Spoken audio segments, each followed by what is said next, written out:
Look at your nails right now. Just look at them. Not because something is obviously wrong, but because the people who end up wishing they'd looked sooner, they all said the same thing. I thought it was nothing.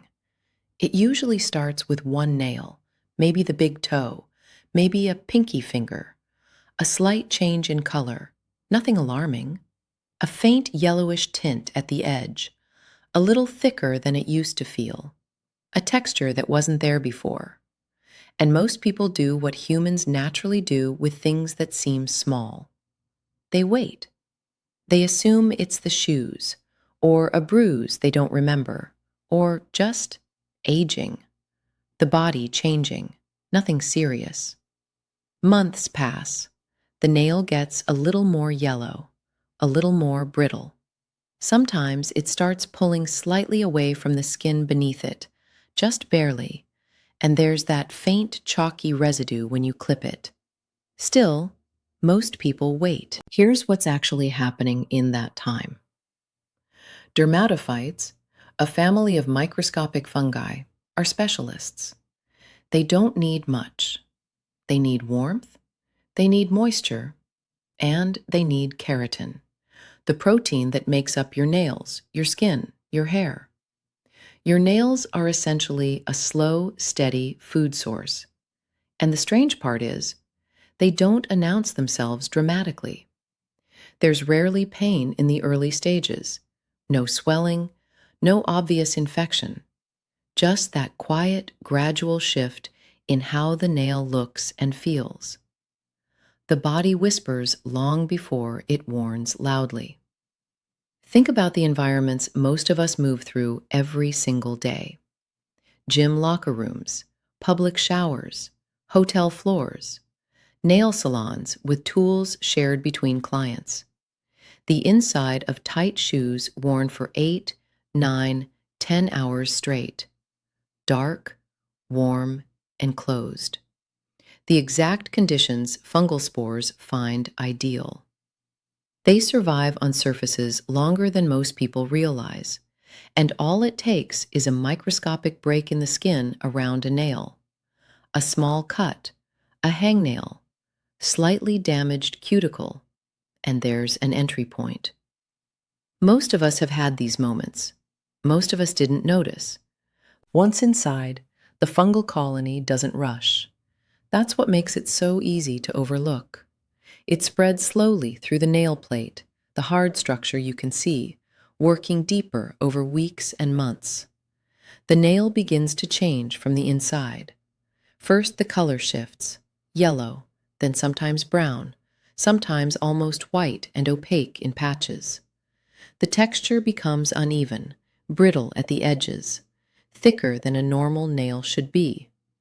And underneath, in the space between the nail and the skin beneath it, debris can begin to accumulate. Chalky, crumbly, sometimes with a faint odor most people never connect to anything specific. This is where many people finally pause and think, something isn't right. But by this point, they've often been carrying it for 6 months, sometimes longer. There's a psychological reason this happens. Nail changes, especially on the feet, exist in a part of the body most of us don't think about unless something hurts. We cover them with socks. We hide them in shoes.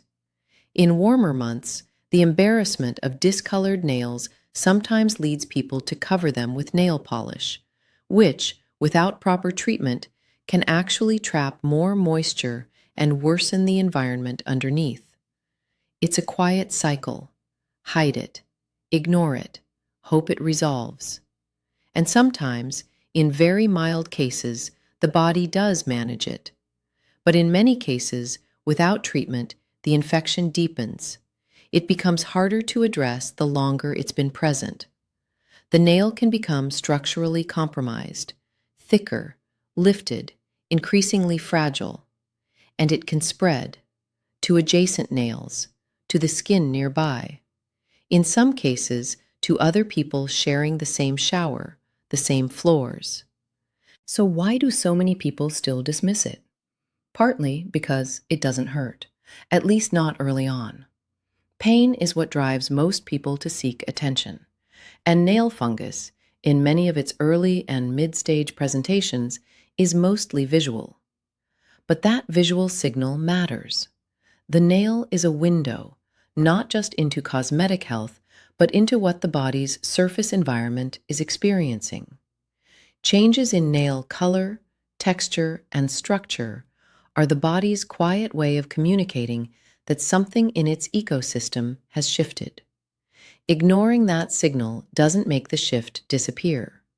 The modern lifestyle, closed shoes, synthetic fabrics, shared spaces, the sheer busyness that means we forget to dry properly between toes, forget to let feet breathe, forget to look, has made fungal nail infections one of the most common and most quietly tolerated conditions in the world.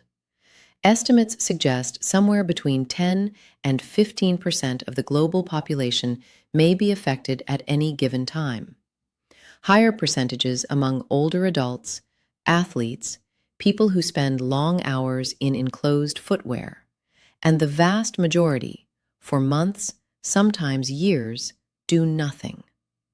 Not because they don't care about their health, but because this particular thing has always seemed small. The nail you've been noticing and dismissing may or may not be fungal.